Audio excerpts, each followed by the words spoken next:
Assalamualaikum warahmatullahi wabarakatuh. Back to my channel Kang Roy Official. Salam edukasi, salam sobat ternak, salam inspirasi para peternak.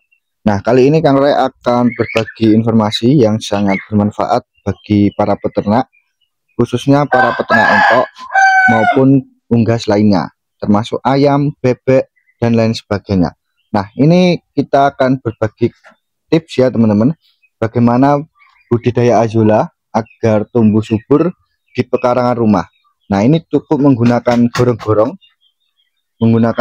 seperti ini, ukuran diameter 1 meteran, dan juga menggunakan terpal teman-teman. Azulanya tumbuh subur, sangat hijau sekali, dan yang pastinya segar, protein tinggi bagi pakan unggas kita. Nah, bisa dilihat sendiri ini di kolam terpalnya ya teman-teman. Nah, ini ukuran kurang lebih 3 meteran untuk panjangnya. Menggunakan terpal seperti ini memanfaatkan tempat di pekarangan rumah atau di sekeliling rumah kita yang bisa kita gunakan. Nah, kita langsung berbagi tips yang budidaya azula di gorong-gorong atau di tempat seperti ini. Nah, bagaimana caranya agar budidaya ini bisa subur, azulanya itu bisa tumbuh subur, hijau seperti ini.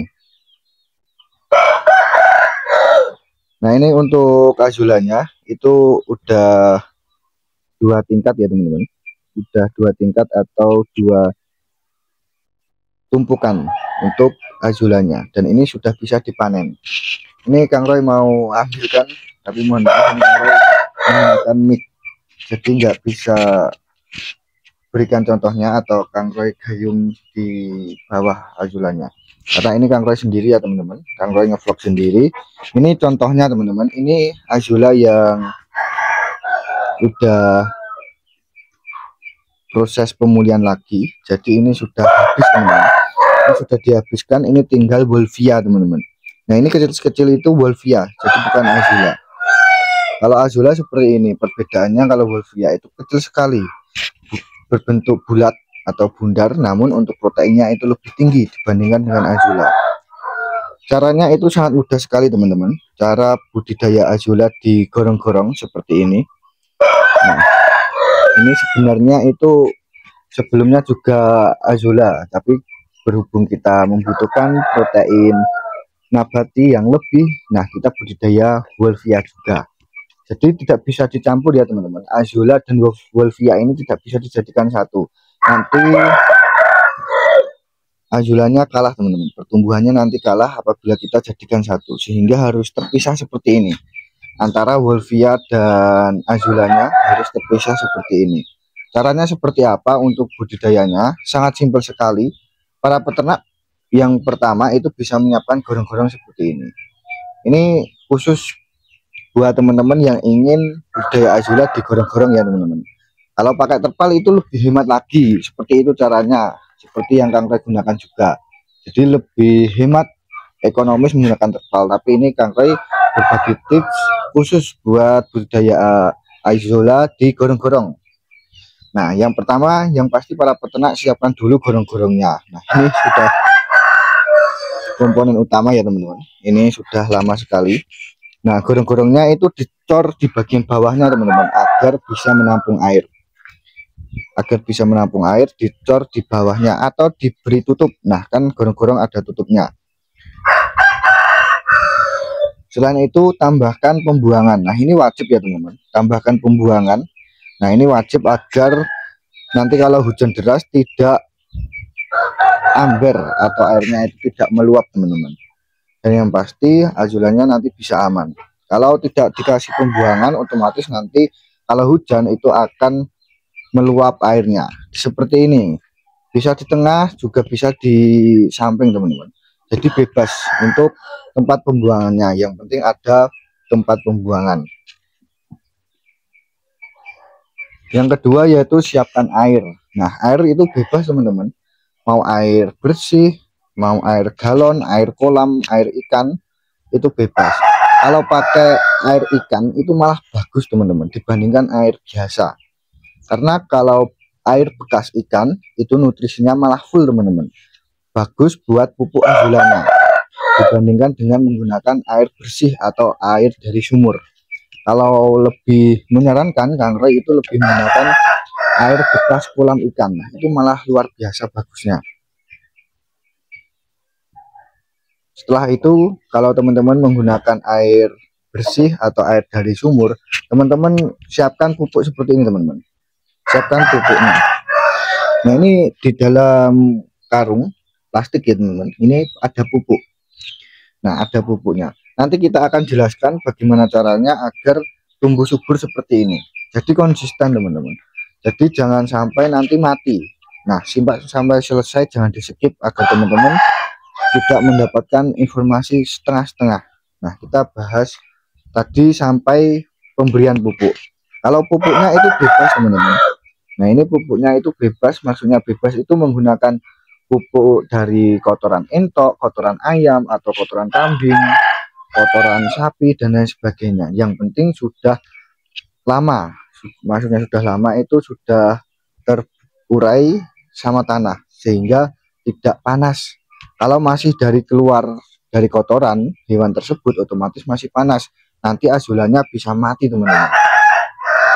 Nah, ini itu kunci ya, teman-teman. Kunci agar azulannya tumbuh subur, berikan pupuk yang sudah lama terbuai atau terurai sehingga bisa menjadi pupuk yang bagus. Ditaruh plastik, ditaruh karung, ditaruh apapun bisa. Yang penting bisa dibolong-bolongi, teman-teman, agar bisa keluar. Kalau ditaruh plastik nanti tidak dibolong, sama saja tidak keluar. Nah, ini di situ juga ada ya, teman-teman. Jadi semua ini ada pupuknya. Nah, itu di sini, kalau di sini itu pupuknya ada di dalam itu. Nah, di dalam karung. Nah, putih-putih itu, teman-teman, di dalam karung. Karena ini ukurannya luas, teman-teman. Ini ukuran 3 meteran. Ukuran 3 meteran, ini pupuknya di dalam karung, teman-teman. Kalau yang sebelah sini tadi, kalau yang digorong-gorong itu pupuknya ini cuma di plastik kalau nggak salah, ini, teman-teman. Tapi plastiknya yang besar, teman-teman, ini. Plastiknya yang besar. Ini Kang Roy lagi nge-vlog konten di kandang adik Kang Roy ya, teman-teman. Nah, seperti ini. Kita lanjut, setelah kita berikan pupuk, kita biarkan terlebih dahulu atau kita fermentasi terlebih dahulu dengan airnya. Kurang lebih kalau pupuknya bagus ya 7 hari lah, 1 minggu itu kalau sudah terurai, airnya itu sudah berubah warna. Contohnya kan kita menggunakan air dari sumur atau air bersih. Ketika pupuknya itu sudah airnya sudah berganti warna kecoklatan, seperti kita itu menggunakan, kalau kita menggunakan pupuk dari kotoran kambing atau dari kotoran entok, ayam, dan lain sebagainya, nanti airnya itu berubah warna menjadi coklat. Nah, itu kan sudah terurai untuk pupuk yang kita diamkan selama 7 hari di dalam kolam atau di dalam gorong-gorong ini, teman-teman. Tapi kalau di dalam gorong-gorong ini sepertinya sangat tepat, teman-teman, tidak terlalu lama. Berbeda dengan di kolam, mungkin 3 hari itu sudah terurai. Setelah itu, ketika sudah selesai, teman-teman berikan bibit azulannya atau dituangkan bibit azula. Cari bibit azula yang siap panen, teman-teman. Nah, contoh siap panen itu hijau, teman-teman, hijau lebat akarnya. Jangan yang masih usia muda. Nah, itu kurang bagus atau kurang cocok bisa kalau digunakan sebagai bibit.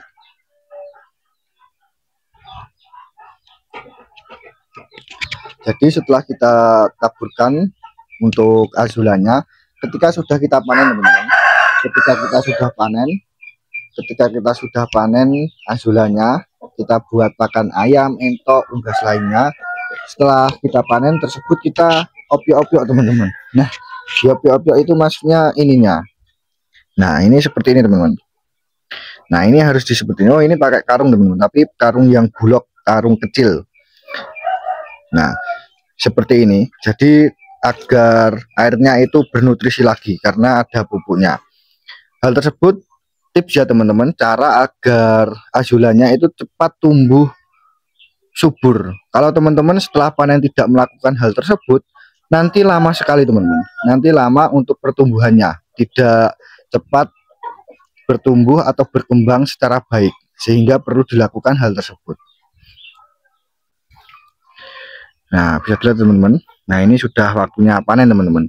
Kalau buat bibit ini dibiarkan terlebih dahulu biar lebih tua lagi lah, nanti semakin bagus kalau akarnya itu semakin lebat, semakin hijau, semakin besar azulanya. Nah, itu semakin bagus buat bibit azula, karena untuk hal tersebut itu akan mempercepat mempercepat perkembangan azula, karena bibit azulanya itu benar-benar matang teman-teman, sehingga hal tersebut tidak membuahkan hasil bagi para peternak cepat. Kalau nanti azulanya terlalu muda, para peternak itu lama menunggunya. Dan kuncinya, tips triknya, kalau teman-teman ingin cepat panen azula, setelah dipanen teman-teman harus lakukan seperti ini. Nah, diopiok-opiok teman-teman, menyeluruh. Jadi kalau menggunakan gorong-gorong itu lebih mudah, lebih efisien, namun biayanya mahal. Nah, ada minus plusnya teman-teman. Biayanya lumayan mahal, beli gorong-gorongnya teman-teman. Gorong-gorong itu mahal, tapi perawatan azula lebih mudah dan para peternak bisa cepat panen azulanya. Karena ini cuma segelintir teman-teman, segelintir ruangan, jadi nggak terlalu besar, pupuknya cepat terurai, dan dijamin pasti kita enak mengontrolnya, lebih cepat mengetahui kondisi air, kondisi azulanya, perkembangannya seperti apa. Jadi lebih mudah teman-teman. Seperti itu ya buat para peternak semuanya. Apabila ingin mudah budidaya azula namun menggunakan modal yang lumayan untuk membeli gorong-gorong, semoga bisa bermanfaat dan yang pasti bisa membantu para peternak semuanya dalam mengembangkan usaha ternak entok dengan menggunakan pakan alternatif, pakan azula berprotein tinggi, protein nabati yang sangat dibutuhkan oleh entok, dan yang pasti bisa mengurangi biaya pakan bagi para peternak semuanya. Terima kasih, salam edukasi, salam inspirasi, salam sobat ternak bagi para peternak. Wassalamualaikum warahmatullahi wabarakatuh.